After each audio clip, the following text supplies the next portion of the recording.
तहीं विपिन शुभ आश्रम जाने। ये आश्रम शुभ जान करके मैंने अपना निवास इस स्थान पर बनाया। कारण ये स्थान इसलिए शुभ है जिसमें वामन भगवान ने अवतार लिया और राजा बलि के यहाँ पहुंचे और 3 पग पृथ्वी मांग करके इसी स्थान पर आए और यहाँ पर बैठ करके उन्होंने जप किया, तप किया, आराधना की। दूसरी ओर अतीत में मैं उज्जैन नगरी का राजा विश्रुत था। हमारे हृदय में वैराग्य उत्पन्न हुआ तो राजा से राजऋषि, राजऋषि से ऋषि और ऋषि से सप्तऋषि अर्थात संसार के लोग हमें सृष्टि के दूसरे विधाता के रूप में जानते हैं। जड़ पदार्थों की रचना मेरे द्वारा की गई है। एक बार मैंने विचार किया क्यों ना मानव शरीर की संरचना प्रारंभ की जाए, तो मैंने नारियल को हाथ में लिया और नारियल के माध्यम से जो ही मानव शरीर की संरचना प्रारंभ करने के लिए उद्यत हुआ तो सामने ब्रह्मा जी आ गए। बोले विश्वामित्र, अगर तुम्हारे द्वारा मानव सृष्टि प्रारंभ कर दी जाएगी तो हमारा अस्तित्व समाप्त हो जाएगा। तो मैंने नारियल का परित्याग किया और पुनः साधना में लीन हो गया। मैंने एक संत का वेश धारण किया है। संत का कर्तव्य क्या होना चाहिए? संत का कर्तव्य होना चाहिए कि अपने धर्म को सुरक्षित रखे। धर्म क्या है? उत्तर मिला, संसार में धर्म केवल एक ही है, परहित सरस धर्म नहीं भाए, पर पीड़ा सम नहीं अजमाए। जब परहित के समान कोई दूसरा धर्म नहीं है, एक ही धर्म है, तो आज हमें परहित करना चाहिए। परंतु परहित होगा कैसे? याद आया यज्ञ के माध्यम से परहित हो सकता है, क्योंकि जब जब पृथ्वी पर यज्ञ होते हैं, यज्ञ से देवता प्रसन्न हो जाते हैं। जब देव प्रसन्न होते हैं तो इस पृथ्वी पर जल की वृष्टि होती है। जब जल वृष्टि होती है तो अन्न की उत्पत्ति होती है। उस अन्न को खा करके जल समुदाय सुखी हो जाता है। इसलिए आज परहित के लिए हमें यज्ञ करना चाहिए। प्रिय शिष्य, वन प्रखंड में अवलोकन करो, कोई निशाचर दृष्टि गोचर तो नहीं हो रहा है। हम यज्ञ प्रारंभ करना चाहते हैं। हे गुरुदेव, मैंने चारों तरफ अपनी दृष्टि डाली है। यत्र तत्र सर्वत्र कोई निशाचर दृष्टिगोचर नहीं होता। आप यज्ञ प्रारंभ कीजिए। आओ प्रिय शिष्य, सभी मिलकर के यज्ञ प्रारंभ करते हैं।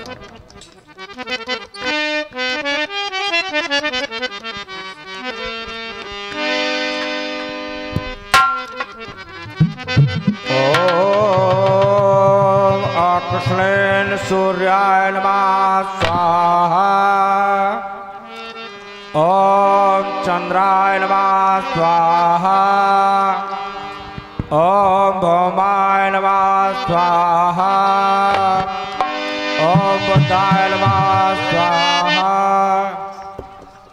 देखत यज्ञ निशाचर धावहि, करहि उपद्रव मोनि दुख पाव। हेलो, जो दुर्गंध कहां से आ रही? दुर्गंध अरे राम राम। ओम शनिश्चराय स्वाहा। ओम द्वादश राशिभ्यो नमः स्वाहा।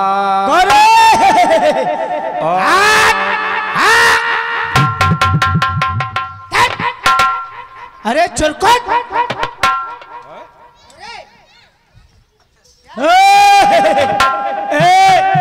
ये देख रहे हो क्या है?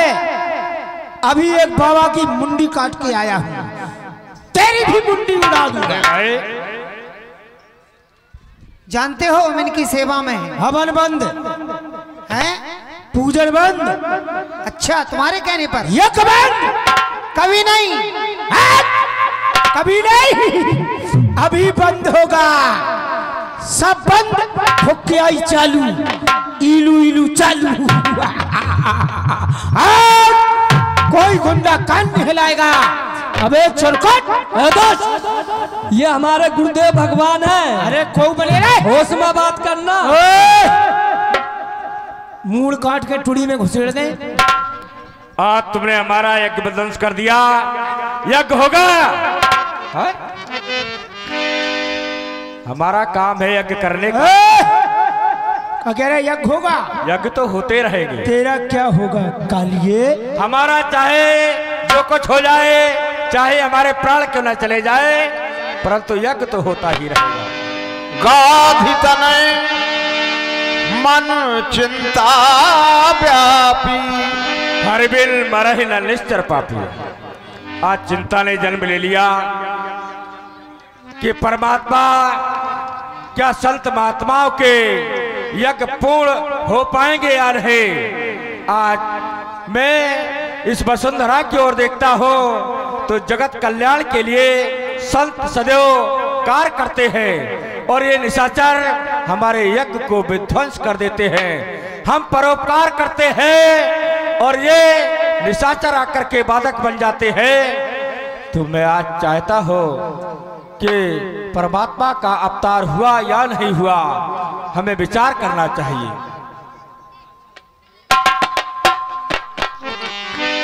तब मुनिवर मन कीने विचारा, प्रभु अवतरो हरण में भरा।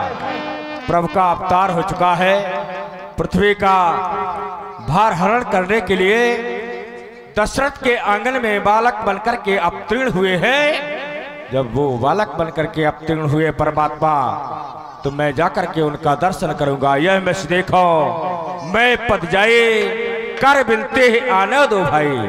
मैं विनय करके उन्हें मांग करके लाऊंगा और अपने यज्ञ की रक्षा करवाऊंगा। कारण वो साधारण नहीं है, वो राम लक्ष्मण ज्ञान और विराग के भंडार हैं। ज्ञान विराग सकल गुनैना, सो मैं देखो प्रभु हर नैना। आज प्रभु को मैं अपने नेत्रों से अवलोकन करूंगा।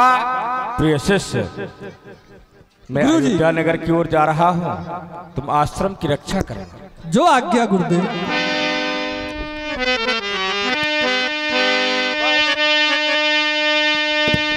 बहुविधि करत मनोरथ, जात लाग नहीं बार।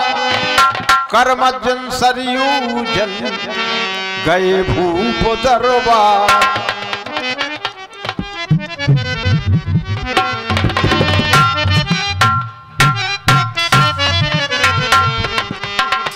अयोध्या नगर के कुशल सेवक, भगवान के चरणों में एक दास प्रणाम करता है। कल्याण हो तुम्हारा। अयोध्या की तुम सेवक हो। अवश्य। चक्रवर्ती अवध नृपाल से कह दो, सिद्ध आश्रम में निवास करने वाले महामुनि विश्वामित्र का आगमन हो चुका है। जो आज्ञा।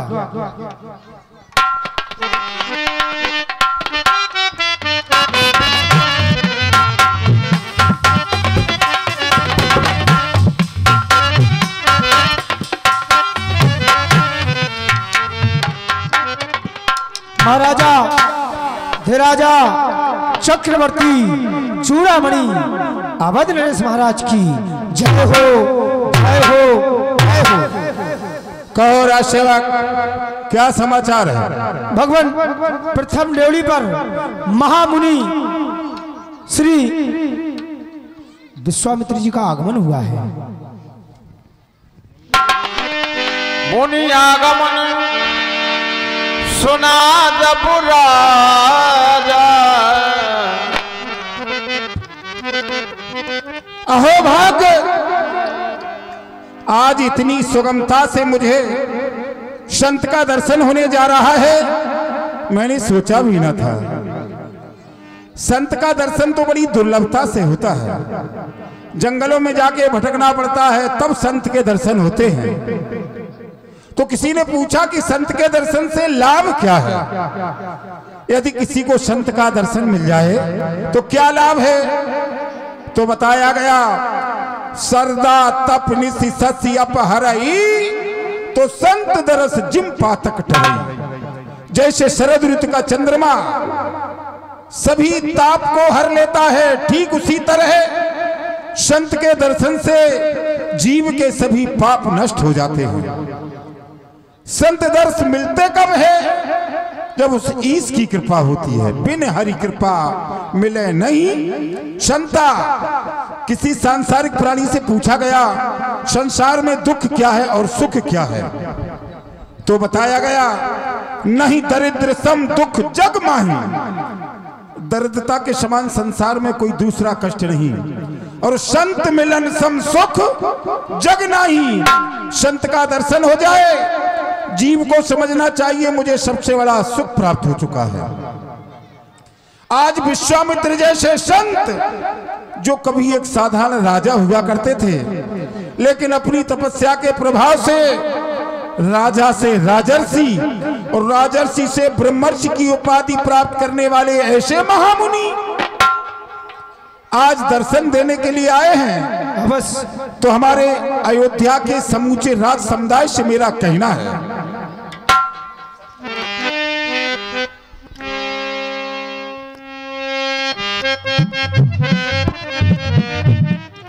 कि संतन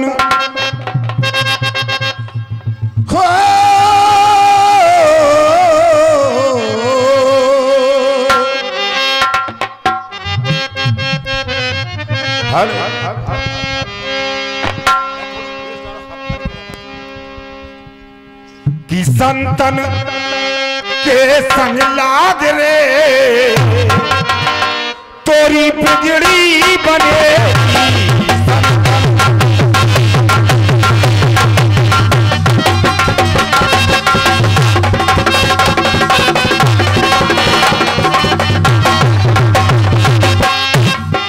बिगड़ी बनेगी तोरी बिगड़ी बनेगी, बिगड़ी बनेगी तोरी बिगड़ी बनेगी।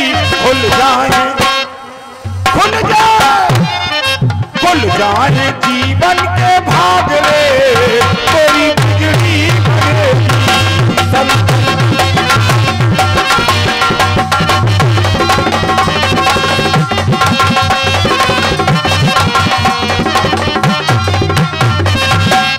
प्रश्न था कि संत होते कैसे हैं? कोई बाल रखा ले या पीले वस्त्र पहन ले तो क्या संत हो जाएगा? ना, संत की विशेषता है संत हृदय नो नीत समाना।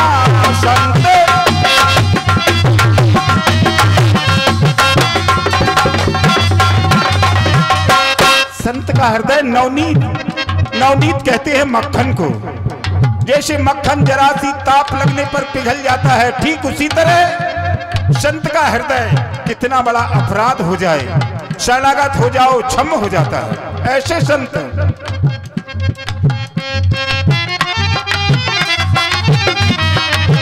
कहा कभी ने पर कहा न जाना,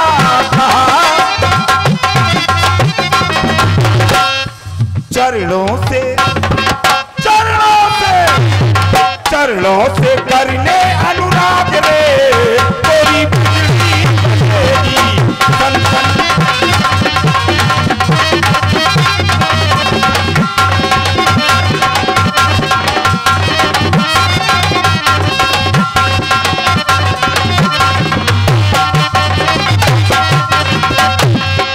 बिगड़ी बनेगी तोरी बिगड़ी बनेगी।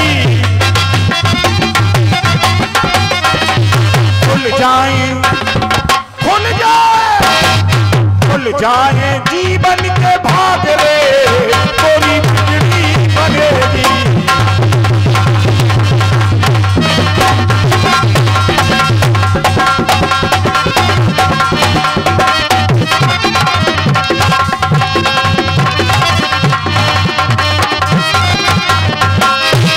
बहुत दिनों से प्रतीक्षा में था, बहुत दिनों से ये नैन उन महामुनि के दर्शन के लिए तरस रहे थे।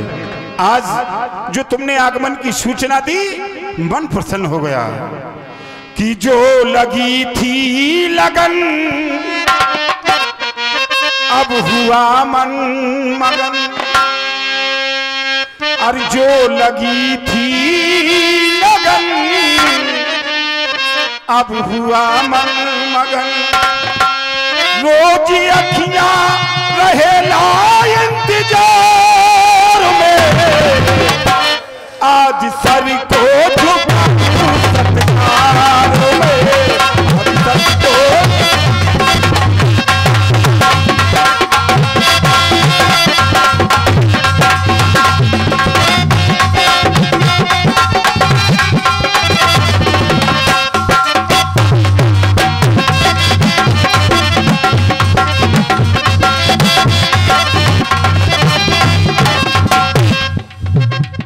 लगी थी लगन अब हुआ मन मगन। आपकी बात को सुनकर के मन प्रसन्न हो गया। क्यों? जो लगी थी लगन अब हुआ मन मगन, रोज अखियां रहेला इंतजार में। आज सर को झुका लूं सत्कार में, आज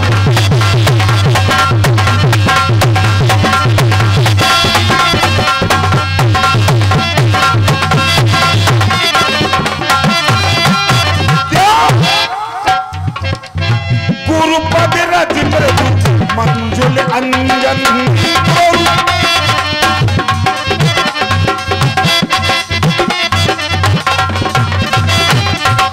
नयन अमीय द्रगे दोष विभंजन।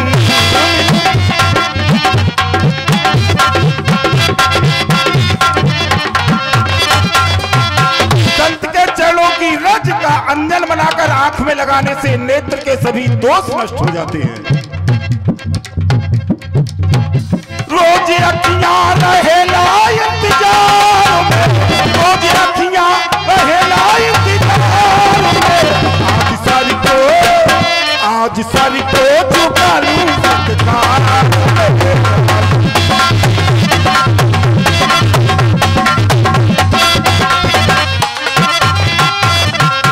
इसलिए राज सेवक भगवान आज हमारे जीवन में बड़ा ही सुंदर समय आया है। इसलिए गौआ के गोबेरा मंगाओ,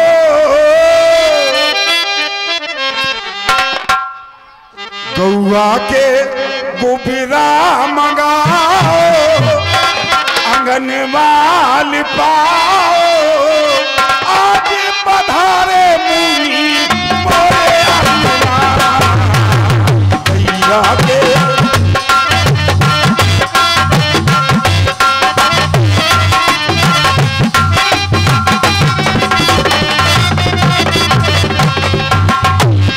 क्योंकि कहा है संत मिलन को जाइए तज माया अभिमान, तू ज्यों ज्यों पग आगे बढ़े कोटन यज्ञ समान। गैया के गोबेरा मंगाओ, आंगनवाल पाओ। आज पधारे मुनि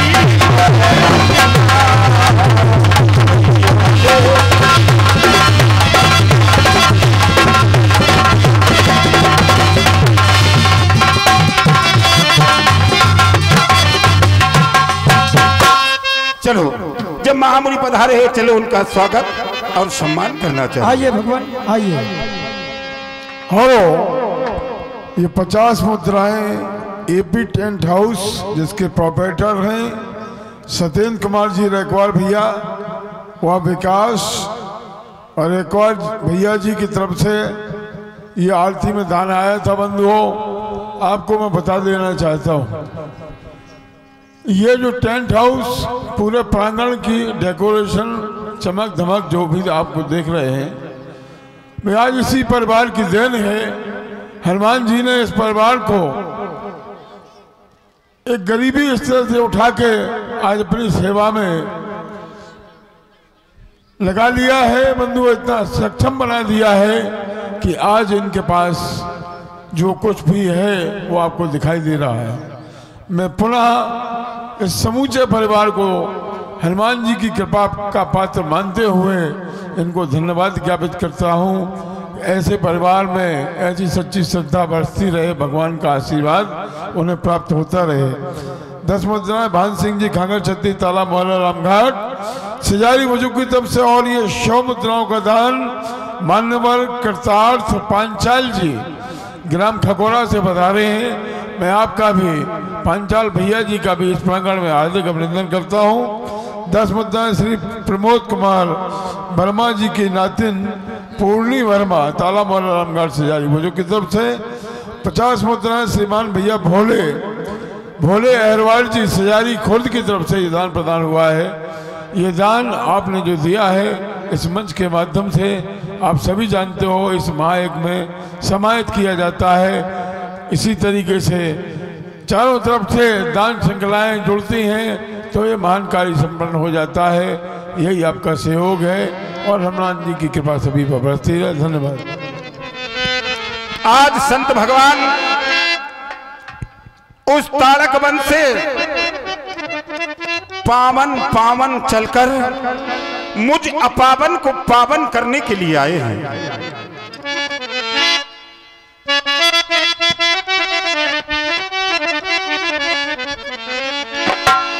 कि आए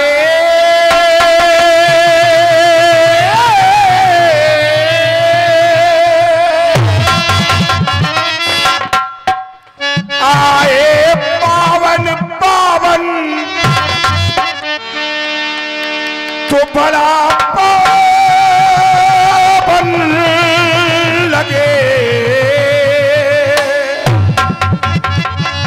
और मुनि जी का आवन सुहावन लगे।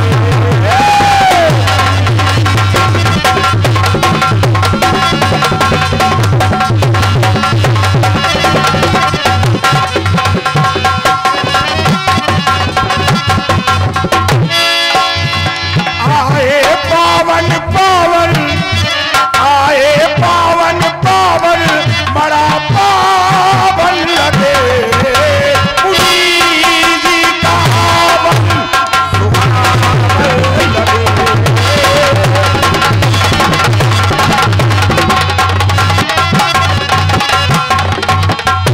जब विश्वामित्र शब्द की व्याख्या की गई तो क्या मिला? जो सारे विश्व के मित्र हैं वही तो विश्वामित्र हैं। जग के है दाता सबके भाग्य विधाता मेरे दाता मेरी विनती स्वीकार लो।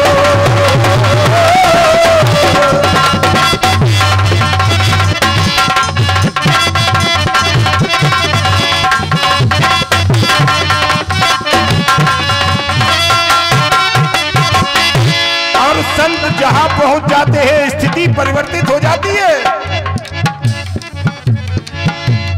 पत्तीझड़ी में भी देखो यदि जंगल में भी पहुंच जाए। पत्तीझड़ी में भी देखो वहां सावन लगे। मुनि जी का आवन सुहावन लगे।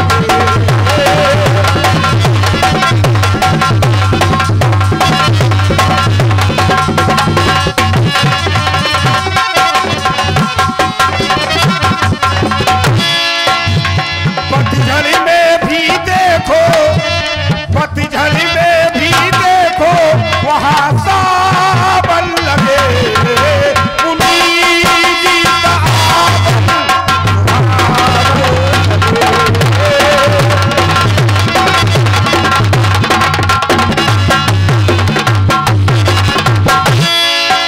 ओ मुनि जी का आवन सुहावन लगे। संत भगवान के अमल विमल चरणों में सेवक का प्रणाम स्वीकार हो। चक्रवर्ती अवध नेपाल आज तुम्हारे द्वारा प्रणाम किया जा रहा। हमारा कर्तव्य तुम्हें आशीर्वाद दे दो। जब तक बसहा और अंबर तारा गढ़ शशि और दिवाकर परुल्क में रहे रत्नाकर छाई रहे कीर्तराजन। मेरा ऐसा वचन है, मेरा आशीर्वाद है।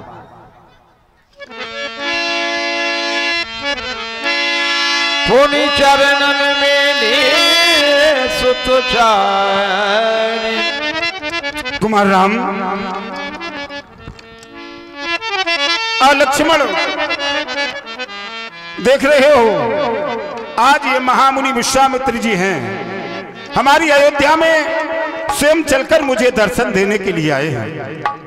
जब ऐसा सुंदर समय हमारे जीवन में आया है तो चाहता हूं दोनों भाई प्रणाम करके इनके श्री चरणों में प्रणाम करके इनका आशीर्वाद प्राप्त करो।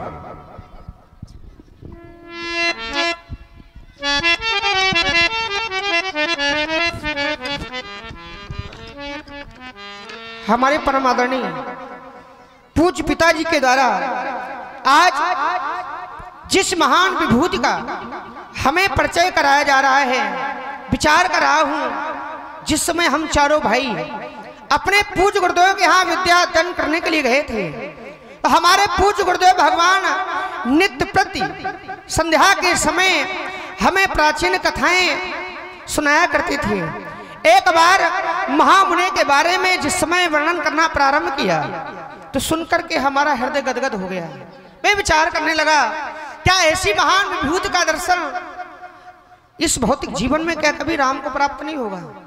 आज वो शुभ समय आ गया, और जब वो शुभ समय आ गया तो मैं विचार करने लगा कि ऐसे संतों का दर्शन ऐसे होता है।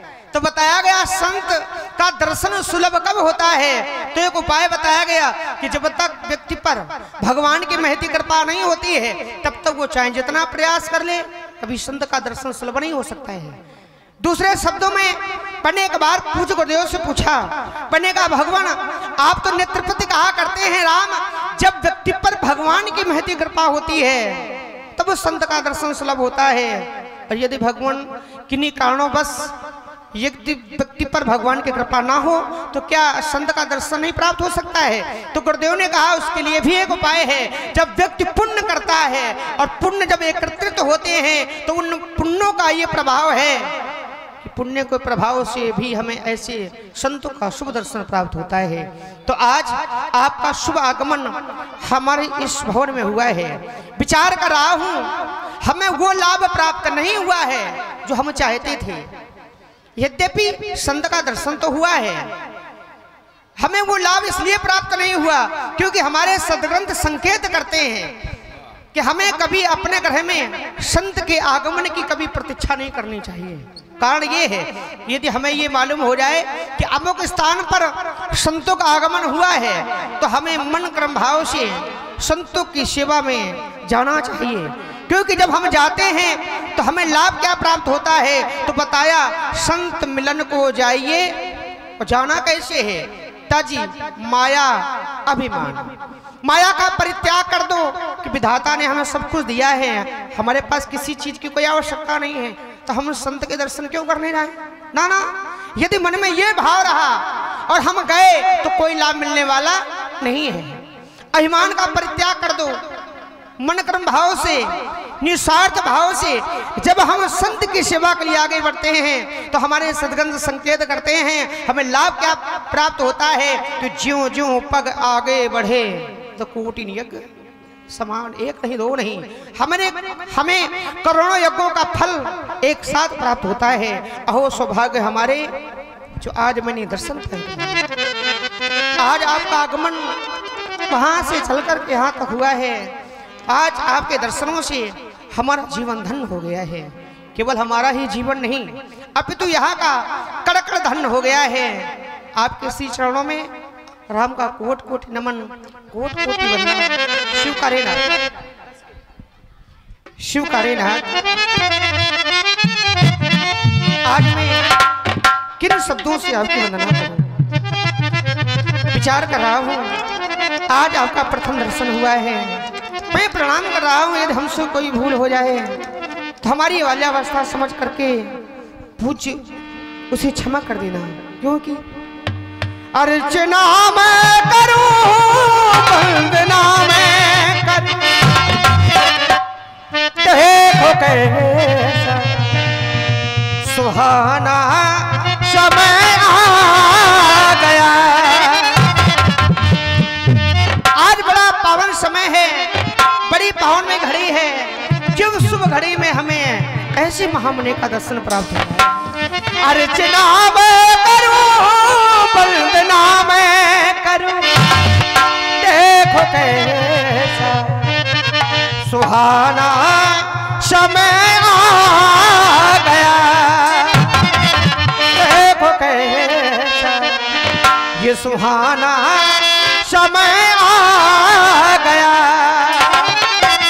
जब सुहाना समय आ गया, भगवान की महती कृपा भी हो गई, संत का दर्शन भी प्राप्त हो गया, तो खिल गए आज मन के सुमन, खिल गए आज मन के सुमन, आपका हो गया है या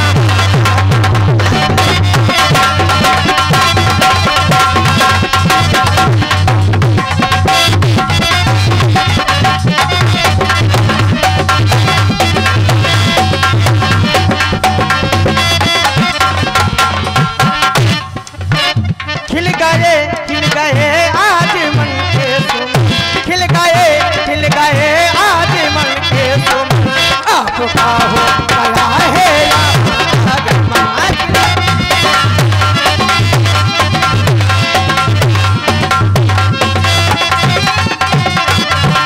मैं निरंतर याद करता हूँ कि कब वो समय आएगा जब आपका दर्शन प्राप्त होगा, और आज आपकी याद आई, आपका आगमन हो गया। याद आई तुम्हारी और तुम आ गए,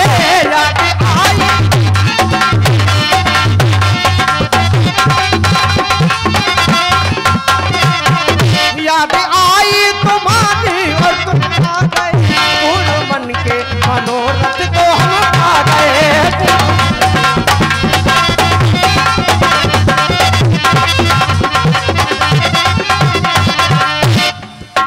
खिल गई आज देखो ये आशा, खिल गई आज मन की ये आशा, आपका हो गया है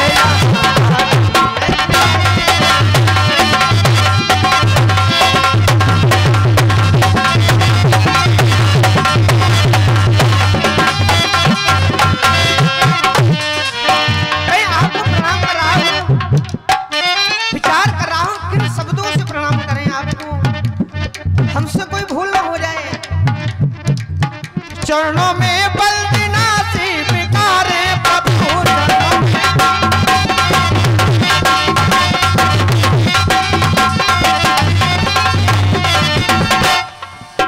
चरणों में बलदिना सी बिकारे प्रभु, आज आया करण आप जाने प्रभु, आज आया।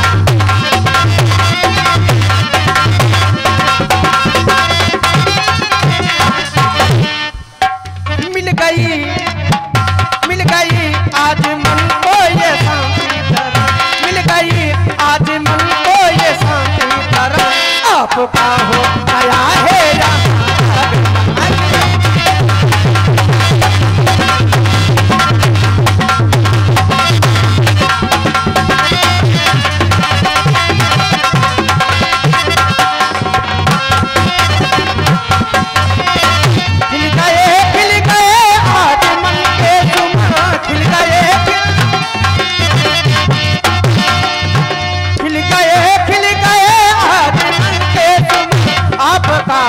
गया है यहाँ।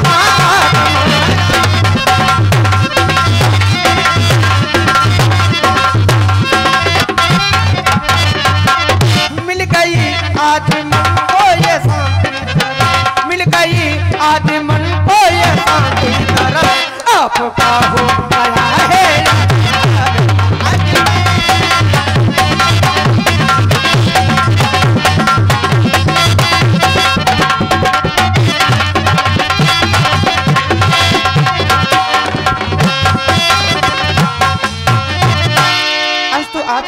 कमल कमल विमल पाद पंकजों में राम का कोट सा प्रणाम स्वीकारो भगवान।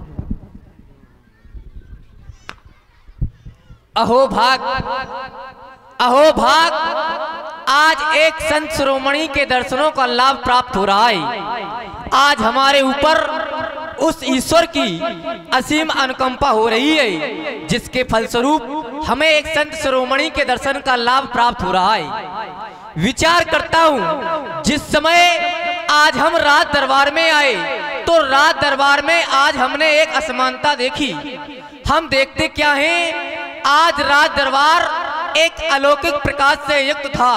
हृदय में जानने की ये आकांक्षा हुई, आखिर ऐसा क्या कारण है जिस कारणवश इस राज दरबार में आज इतना अलौकिक प्रकाश है। जब हम राज दरबार में राज सिंहासन के पास में आए तो देखते क्या है, उस अलौकिक प्रकाश का कारण आज उस सिंहासन पर एक संत शिरोमणि विराजमान थे, जिनके तेज के फलस्वरूप ये राज समाज आज इतना अलौकिक प्रकाश से युक्त था। वैसे वेदांत के सिद्धांत के अनुसार यदि राह चलते हुए प्राणी को किसी संत महात्मन के दर्शन प्राप्त हो जाएं, तो उस प्राणी का एक परम कर्तव्य हुआ करता है कि उन्हें प्रणाम करे, उनकी वंदना करे। किंतु जिस समय हम राज दरबार में आए तो हमने इन्हें प्रथम में प्रणाम नहीं किया, क्योंकि सिद्धांत के अनुसार जिसे हम जानते ना हो उसे प्रणाम नहीं करना चाहिए। किंतु जिस समय हमारे पूज्य पिताजी के द्वारा हमें यह बतलाया गया, प्रजापति राजा दक्ष के पुत्र कुश हुए, कुश के पुत्र कुशनाभ हुए, कुशनाभ के पुत्र राजा गाधी हुए, और उन्हीं महाराज गाधी के पुत्र हैं जिन्हें संसारवासी श्री विश्वामित्र जी के नाम से जानते हैं। इतना ही नहीं, आज पूज्य के द्वारा यह भी अवगत कराया गया कि हमारे चारों वेदों में सबसे बड़ा वेद ऋग्वेद है, क्योंकि ऋग्वेद में 10 मंडल हैं और उन 10 मंडलों में तीसरे मंडल में 62 सूक्त हैं। उन सूक्तों के दृष्टा हैं श्री विश्वामित्र जी। और इतना भी नहीं, इनके संदर्भ में यह भी कहा गया श्री गायत्री मंत्र के दृष्टा भी हैं श्री विश्वामित्र जी। अरे इनके जीवन से हमें एक शिक्षा भी मिलती है। व्यक्ति अपने हृदय में एक बार जो विचार कर ले और वह कार्य करने का प्रयत्न करे तो उस कार्य में उसे अवश्य सफलता प्राप्त होती है। कैसे? उदाहरण के लिए श्री विश्वामित्र जी का जन्म एक ब्राह्मण कुल में नहीं हुआ था, अपितु ये जन्म से क्षत्रिय थे, किंतु इन्होंने कर्म इतने अच्छे करे, कर्म के फलस्वरूप आज इन्हें ब्रह्म ऋषि की उपाधि प्राप्त हो गई है। अब ऐसा हुआ क्यों? ये प्रेरणा इनके हृदय में कैसे जागृत हुई? तो इसके संदर्भ में श्री वशिष्ठ जी का महत्वपूर्ण योगदान रहा है। वह कैसे? एक समय किसी कारणवश श्री विश्वामित्र जी महाराज एवं हमारे गुरुदेव भगवान श्री वशिष्ठ जी के मध्य में संग्राम हो गया। तो संग्राम में हुआ क्या? एक दंड के माध्यम से श्री वशिष्ठ जी ने श्री विश्वामित्र जी को पराजित कर दिया एवं इनकी सभी सेना को समाप्त कर दिया। जब इन्होंने यह सब देखा तो इन्होंने कहा, धिग बलम क्षत्रिय बलम ब्रह्म तेजो बलम बलम एकेन ब्रह्म दंडेन सर्वस्त्राणि हतानि में। इनके द्वारा कहा गया, धिक्कार है ऐसे क्षत्रियों पर जो एक ब्राह्मण के दंड का सामना नहीं कर पाया, फिर ऐसा क्षत्रिय होने का क्या फायदा। तब उनके हृदय में निश्चय किया गया कि यह भी अब ब्रह्म ऋषि की उपाधि प्राप्त करेंगे। तदुपरांत इनके द्वारा कठिन तपस्या की गई। कठिन तपस्या के फलस्वरूप आज ये इस संसार में ब्रह्म ऋषि की उपाधि से अलंकृत हैं। तो हे कृपा कटाक्ष की कलिकाओं में सिंह की भांति विचरण करने वाले इस सृष्टि के द्वितीय विधाता के श्री चरणों में ये रामानुज लक्ष्मण प्रणाम करता है। हमारा वंदन स्वीकार करें। प्यारे राम लक्ष्मण, तुम्हारे द्वारा वंदन किया जा रहा हमारा शुभ आशीष है। जब तक सलिल रहे गंगा में और सलिल की धार रहे, जब तक प्रीत रमा विष्णु और शिव गिरजा में प्यार रहे, तब तक बनी रहे ये जोड़ी जुगल महान। ऐसे सुंदर सुखदाई समय सबको दे भगवान, निडर हो आरते सदा समर न जीते कोई, चिरंजीव युग युग जियो कीर्त लतावर हो दीर्घायु हो। जय हो।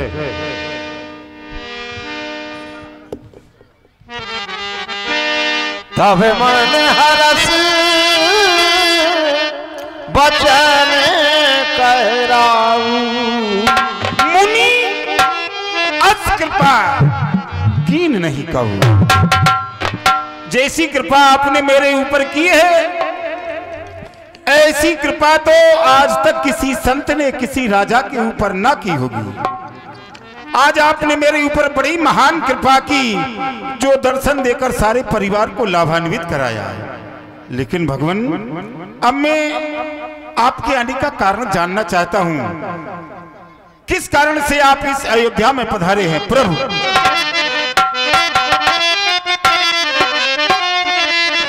कि कहीं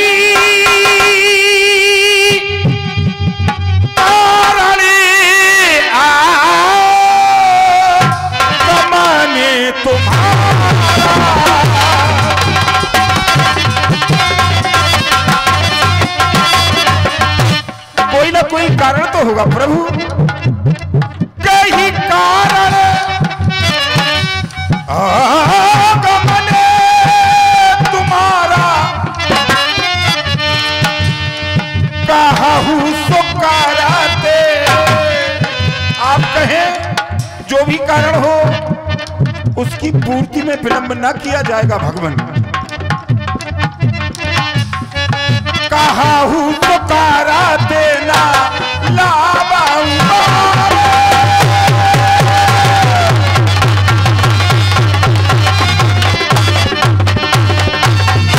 कहे कहे महात्मन, आपके आने का हेतु क्या है, कारण क्या है? राजेंद्र, आज हर्षित होकर के तुम कारण जानना चाहते हो। अवश्य ही तुम्हें अपने आने का कारण बता रहा हूं, परंतु इस राज सिंहासन पर बैठकर के नहीं। कारण जो इस राज सिंहासन पर बैठता है तो वो दूसरों को कुछ देता है, और आज हम देने के लिए नहीं, आज तो हम कुछ लेने के लिए आए हैं। इसलिए सिंहासन का परित्याग करके आज मैं दरबार में खड़े होकर के तुम्हें अपना कारण बता रहा हूं। हे राजन, जिस समय यज्ञ में करता हूं, दुख हमको निश्चर देते हैं, पूजा सामग्री यज्ञ सब नष्ट भ्रष्ट कर देते हैं। असुरों के अत्याचारों से घबराया और अकुलाया हो, इसलिए रक्षा सहायता बस यही लेने आया हो। असुर समूह सतावे मोहे, मैं जाचल आया लिप्त हुई। महाप्रभु, आपने बताया मैं यज्ञ करता हूं, निश्चर आकर उसको नष्ट भ्रष्ट कर देते हैं। आपको यज्ञ नहीं करने देते। आपने प्रतिज्ञा की है जीवन में कभी अस्त्र शस्त्र धारण नहीं करूंगा। भगवान, आप आए हैं, आदेशित करें। अभी चतुरंगिनी सेना लेकर आपके साथ चलकर आपके यज्ञ पूर्ण करा देंगे। नाथ, आप आदेशित करें। राजेंद्र, आज चतुरंगिनी सेना की आवश्यकता नहीं, आज तो मैं कुछ और मांगने के लिए आया हूँ। अनुज समेत देव रघुनाथा, निश्चर बद मैं हो सड़ा था। हमें तो राम व राम का सुन राधा अति प्रिय वाणी, हृदय कंप मुख दुति को भोला।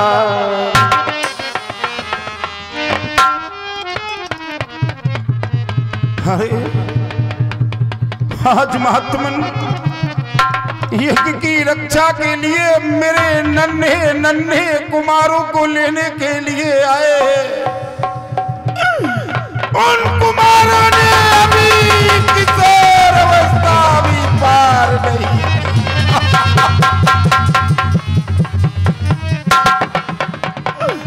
नन्हे हैं, छोटे हैं मेरे राजकुमार। कहाँ वो हजार हजार हाथियों का बल रखने वाले विशाल काय राक्षस,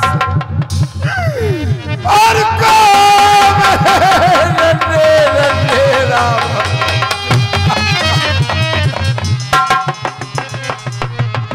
नहीं प्रभु, आप मेरे कुमारों को न मांगे, क्योंकि आप भली भांति जानते हैं कि मैंने कुमारों को चौथी अवस्था में प्राप्त किया है। नाथ, चौथी अवस्था में,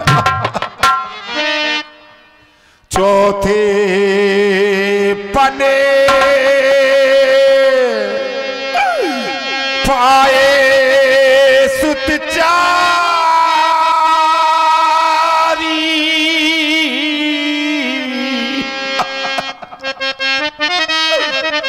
पर विप्रे कहूँ नहीं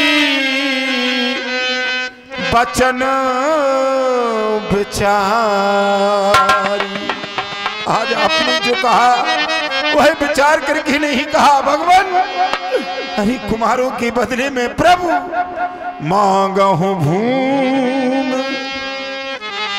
धेनो धन को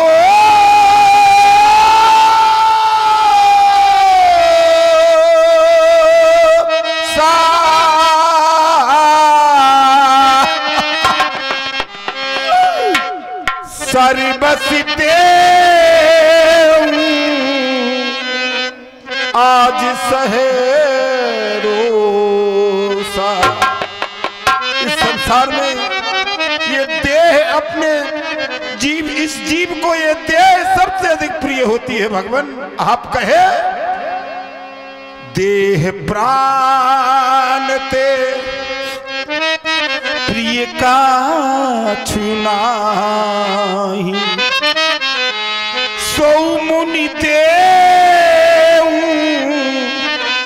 निमिष के माही। आप मेरा शरीर मांगे देने में निमिष मात्र की देर नहीं करूंगा भगवान। कहां निश्चर, अरे कहां वह हजार हजार हाथियों का बल रखने वाले विशाल कहे राक्षस। कहां निश्चर अति घोर कठोरा।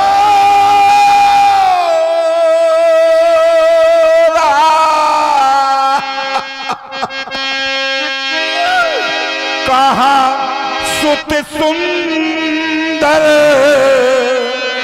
परम किशोरा। आप भली भांति जानते हैं कि सब सुत मोरे, हर पिता को अपनी सभी पुत्र प्राणों के समान प्रिय होते हैं, लेकिन राम सब सुत मोरे प्राण की नाव।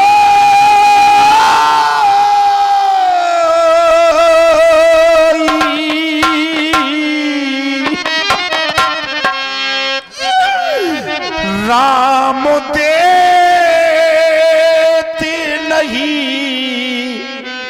बने गोसाई। राम को देने में मेरी बनती नहीं है प्रभु। आप जानते हैं भली भांति प्रभु, आप जानते भी हैं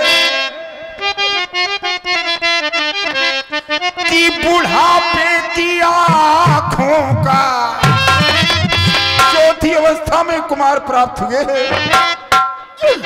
और बुढ़ापे की आंखों का तारा हमारा अब नहीं मांगो स्वामी सहारा हमारा। नहीं मांगो स्वामी सहारा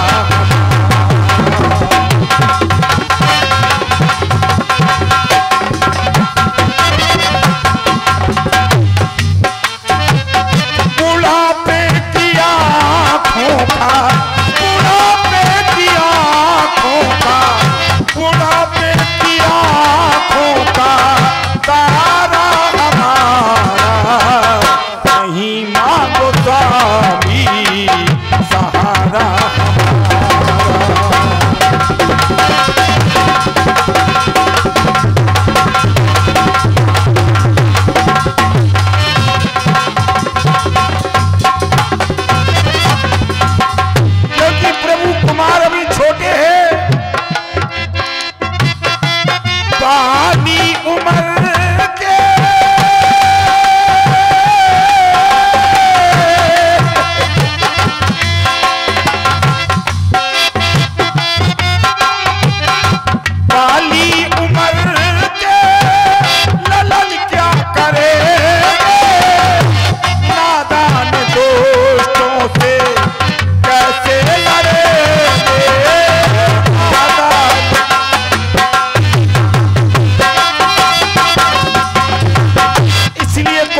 यकन से ललन ये मिले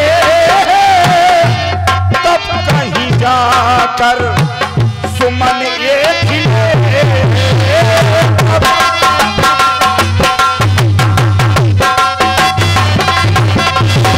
लेकिन प्रभु अब तो नहीं अब खिलेगा भगवन, नहीं अब खिलेगा भगवन गुलशन तुम्हारा, नहीं मांगो सहारा हमारा।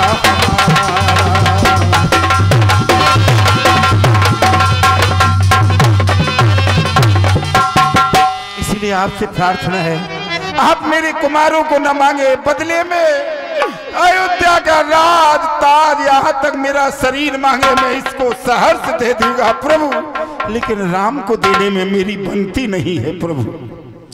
चक्रवर्ती अवधनपाल, तुमने कारण जानना चाहा तो मैंने कारण बताया कि मैं तुम्हारे राम और राम के अनुज को लेने के लिए आया हूँ। तो तुम्हारी स्थिति हो गई हृदय कंप मुख दुत कुमलानी, तुम्हारा हृदय कंपायमान हो गया, ये मुख की आकृति कुमला गए और आज तुम्हारे द्वारा प्रलोभन दिया जा रहा। प्रलोभन ये दिया जा रहा, मागो भूम धेल धन को सा। तो राजा जी आज मुझे धन का प्रलोभन न दो, मुझे तन का प्रलोभन न दो। अगर मुझे धन का प्रलोभन होता तो उज्जैन जैसे राज का परित्याग न करता। धन का प्रलोभन मांगो भूम धेन धन, और तन का प्रलोभन देह प्राण ते प्रिय कछ नहीं, तो देह माने तन। तो आज धन और तन का प्रलोभन न दो जरा।